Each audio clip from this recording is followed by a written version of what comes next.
Hey everybody, in this video I'm gonna be showing you guys how to watch or play a movie on FireTV with StreamFire. So it's actually pretty simple. So before we get started though, I just want you guys to like this video and subscribe to our YouTube channel for more amazing helpful content like this.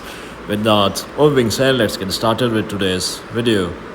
I guess so first of all you have to just go to google.com and search for StreamFire here. And now you just have to download the StreamFire application from this website.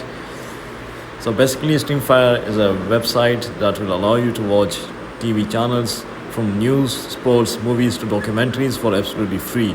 So you just have to download this application and put it on your Fire Stick and install it on your TV, and then you can watch any movie for free, TV shows for free, for absolutely free with StreamFire on Fire Stick TV.